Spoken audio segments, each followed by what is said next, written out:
Como são feitas as vacinas? Será que elas são seguras? O que fez com que a vacina contra o coronavírus ficasse pronta tão rapidamente? O que é o movimento anti-vacina?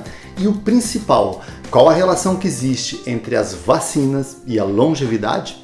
É o assunto do vídeo de hoje.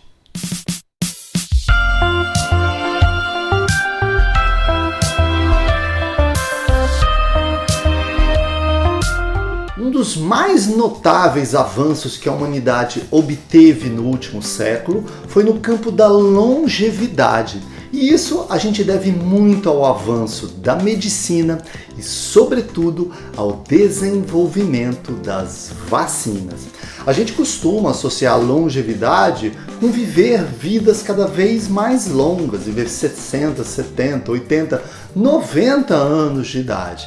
Mas a bem da verdade, a primeira revolução da longevidade, ela começa na outra ponta, na ponta inicial, evitando as mortes prematuras, evitando a mortalidade infantil, e isso foi obtido através do desenvolvimento das vacinas.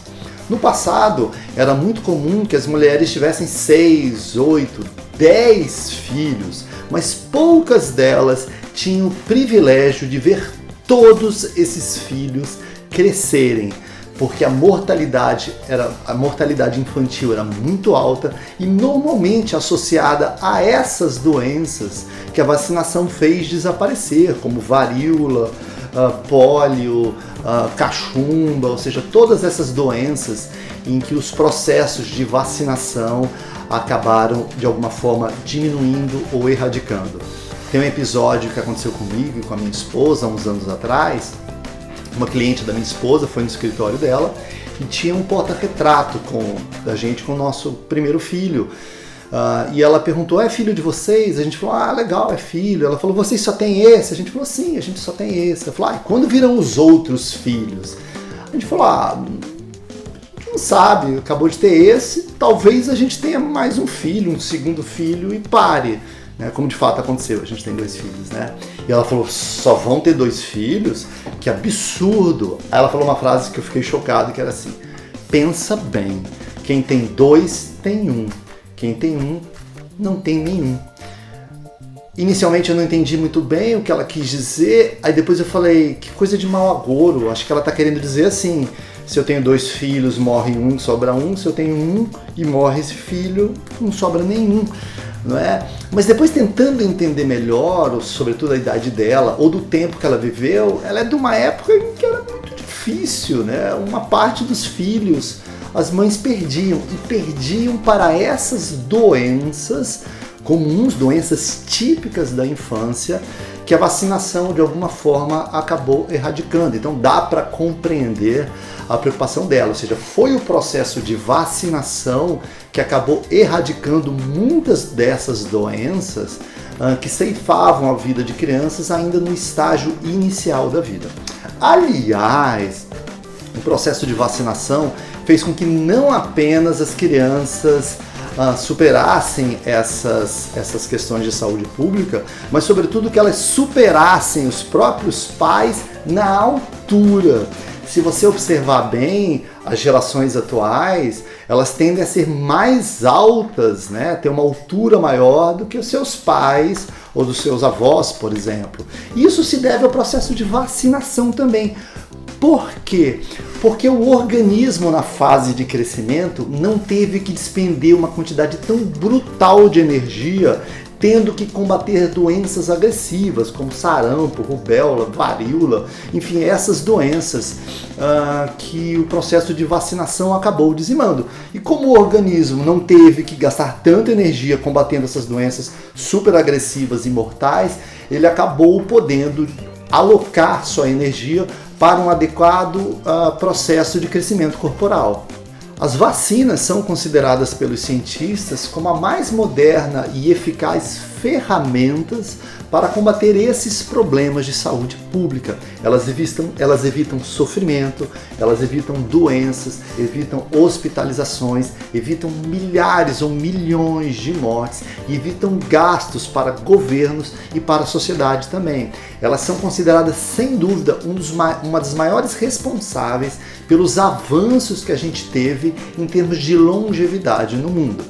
Para se ter uma ideia, apenas no século XX, ou seja, ali entre 1900 e 1999, estima-se que tenham havido entre 300 e 500 milhões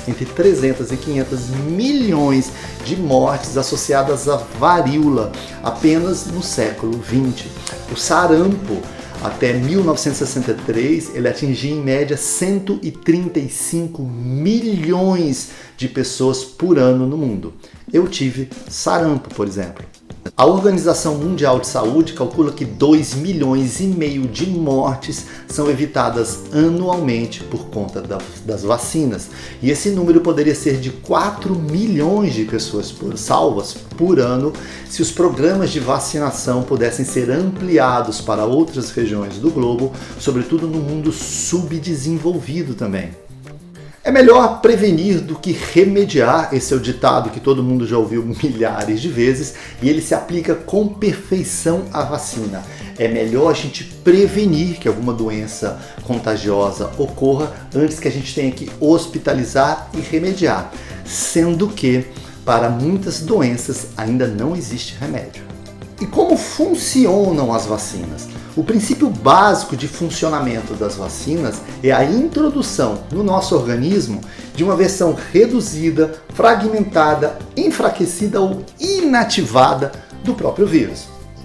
Ou seja, a vacina nos protege inicialmente nos atacando com esse próprio vírus, só que com uma versão miniatura, enfraquecida, fraquinha desse vírus, de tal modo que o nosso sistema imunológico possa vencer essa batalha contra esse invasor.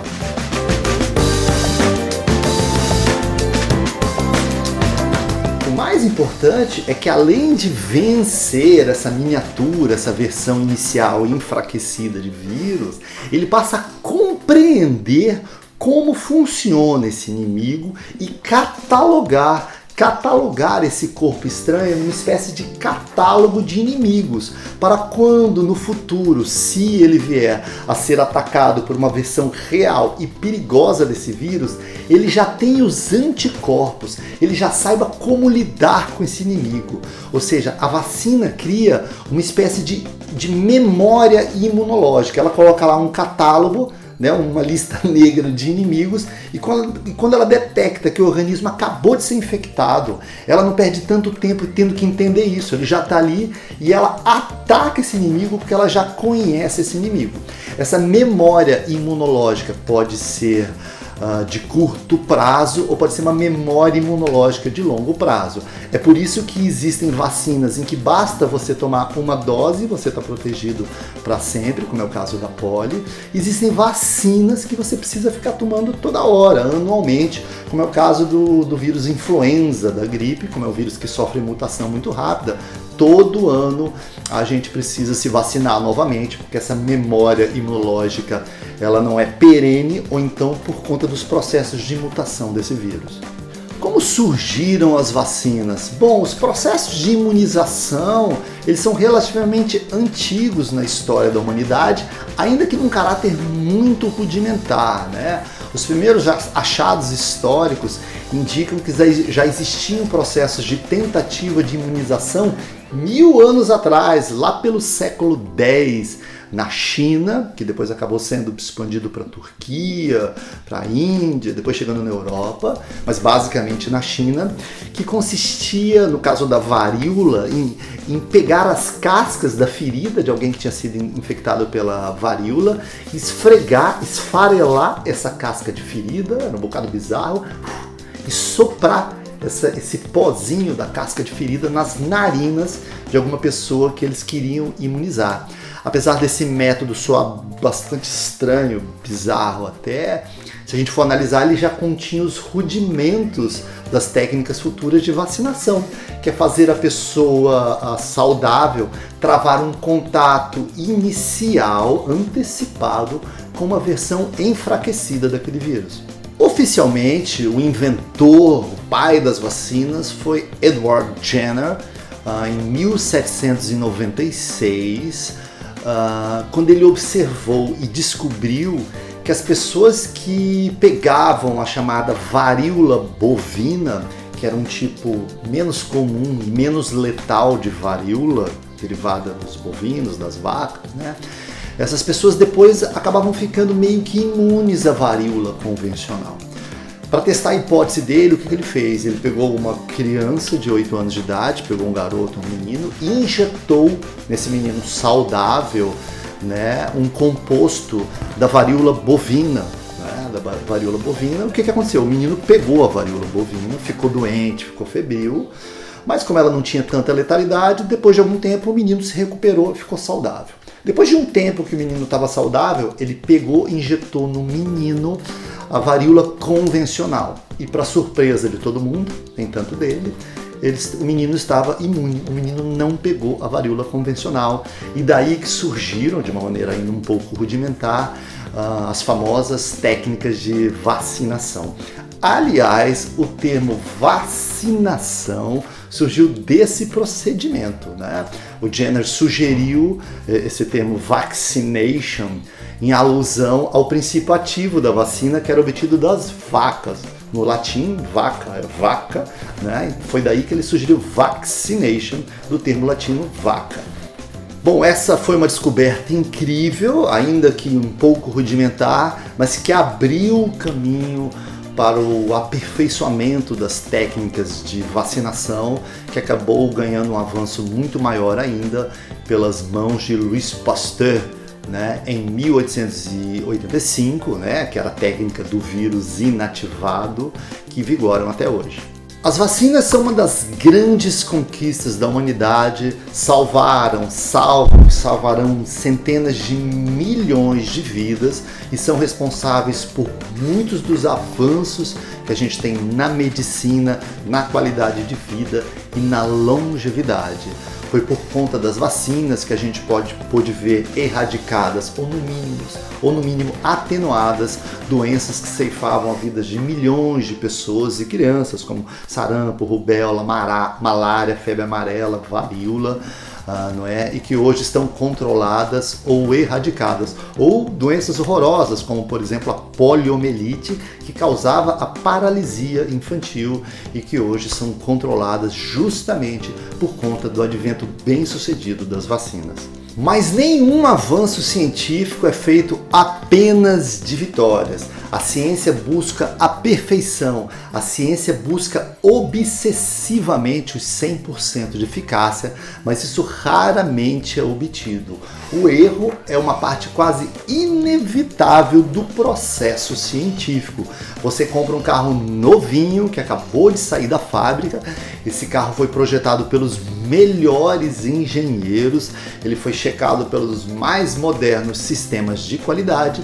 Mesmo assim, ocasionalmente, alguns carros saem de fábrica com alguns defeitos de fabricação. O erro é parte desse processo científico, por mais bem intencionado e inspecionado que ele seja. Em 1955, um lote defeituoso de vacinas contra a varíola foi indevidamente liberado ao público. Essa vacina tinha como princípio o vírus inativado, mas esse lote específico acabou saindo indevidamente de fábrica com o vírus ativo. E a consequência foi contaminar 250 crianças saudáveis com a poliomielite. Esse incidente acabou sendo conhecido como incidente Cutter, porque ele foi produzido nos laboratórios Cutter. Mas essa tragédia acabou servindo para alertar né, a comunidade científica e se criar procedimentos de segurança ainda mais rigorosos na comercialização, na produção e na validação das vacinas. Sempre que você introduz qualquer coisa no seu organismo, sempre haverá algum tipo de reação, o que muda a intensidade dela. Isso vale para a caipirinha feita com vodka mequetrefe, isso vale para aquela comida ultra gordurosa, ou mesmo vale para qualquer remédio que você tome que sempre tem algum efeito colateral também, normalmente controlado. O que acontece no caso das vacinas é que quando elas são liberadas ao público, seus eventuais efeitos colaterais já foram exaustivamente estudados em todas as fases antecedentes e costumam ser efeitos de baixa intensidade, como por exemplo dor ou irritação no local da aplicação, algum enjoo, dor de cabeça, uma febre leve. Em casos mais severos, em casos mais graves, eles podem originar reações alérgicas mais graves. Isso já aconteceu em casos raros, já nessas primeiras aplicações da Covid, porque algumas pessoas possuem processos alérgicos e às vezes essas pessoas não podem tomar alguns tipos de medicamentos e nem vacina também. Mas se você ou seu filho é uma pessoa alérgica e não pode tomar vacina, a melhor coisa que pode acontecer para você é que todas as outras pessoas tomem a vacina, porque assim você estará livre, você estará seguro, mesmo sem estar imunizada, porque as outras pessoas que poderiam lhe contaminar estarão imunizadas pelo processo de vacinação. A ciência, com muita frequência, mais reduz incertezas do que produz certezas. Mas num mundo lotado de incertezas como a gente vive, reduzir muito as incertezas já é uma baita vantagem. Nesse sentido, é importante a gente observar também que as vacinas possuem taxas variadas de eficácia, que raramente ou quase nunca são de 100%. De um modo geral, considera-se que uma vacina é bem sucedida quando ela apresenta taxa de eficácia aí de cerca acima de 50%. Ou seja, para cada 100 pessoas que, se não vacinadas, teriam pego a doença, apenas metade delas pegam a doença. 50 pegam, 50 não pegam. A partir disso, já se considera que uma vacina é bem sucedida. De modo geral, as primeiras vacinas da Covid, como as apresentadas pela Pfizer, BioNTech, Moderna, elas têm apresentado taxa de eficácia acima dos 90%, 91%, 92%, 95%. Né? O que quer dizer que de cada 100 pessoas que pegariam a doença, 90 ou 95 acabam escapando e de 5 a 10 acabam pegando a doença. E muitas dessas 5 ou 10 que pegam a doença acabam pegando uma versão atenuada dessa doença, embora a gente não tenha dados estatísticos tão robustos para afirmar categoricamente que as pessoas que pegam uma versão atenuada. Dito de outro modo, isto quer dizer que, ainda que você se vacine, existe a chance de você pegar a Covid, porque a taxa de eficácia não é de 100%. Isso vale para muitos outros remédios. Por exemplo, se uma mulher toma um anticoncepcional para não engravidar, provavelmente ela não engravidará, porque a taxa de eficácia dos anticoncepcionais modernos é muito alta, acima dos 99%. Mas 99% não é 100%. O que significa que ocasionalmente, em casos muito raros, mesmo uma mulher tomando rigorosamente o anticoncepcional, ela pode vir a engravidar. Mas a gente precisa entender aqui que mesmo uma taxa de eficácia de 50%, 60%, 70%, 80%, ela pode vir a erradicar a doença. Porque na medida em que mais pessoas se tornem imunes, você vai reduzindo o espaço de circulação do vírus, até esse espaço ficar tão restrito em que o vírus não encontra hospedeiros suficientes, porque está quase todo mundo imunizado, e ele vai perdendo seu poder de circulação até ele desaparecer completamente. Então, mesmo uma taxa de eficácia menor que 100%, desde que um volume muito grande de pessoas sejam imunizadas e vacinadas, pode conduzir a um processo de imunização também. A outra coisa a se considerar também é que as vacinas podem ter graus variados de eficiência, de eficácia, a depender de etnia. Aparentemente, alguns povos possuem uma melhor proteção genética que outros. A própria genética individual, a característica genética de algumas pessoas pode deixá-las mais ou menos predispostas a determinadas patologias. Idade, né? Idade pode afetar a situação imunológica da pessoa. Tem pessoas que já são imunodepressivas, ou seja, elas já têm uma imunidade mais baixa. Então tudo isso pode afetar a taxa de eficiência de uma vacina. É por isso que em alguns casos específicos, para alguns públicos, algumas vacinas colocam alguns adjuvantes na vacina, que são espécies de aditivos para compensar esses eventuais déficits imunológicos característicos de algumas idades, etnias ou genética, por exemplo. Outra limitação dessas vacinas novas, né, da Covid, é que nas fases de testes, por razões óbvias, eles evitam utilizar nos testes alguns grupos específicos, como mulheres grávidas, crianças, pessoas portadoras de alguma doença específica, né, pelos riscos implicados, porque não se conhece muito bem os efeitos da vacina ainda. Então, como esses grupos não participaram dos testes da fase 3, não são recomendados serem vacinados. Então, como a gente não sabe ainda os efeitos sobre eles, já que eles não participaram dos testes, não é possível extrapolar os resultados para esses grupos específicos. Então a gente não sabe qual é o efeito sei lá, em bebês, em grávidas, justamente porque eles não participaram das fases de testes, porque a vacina é muito nova ainda.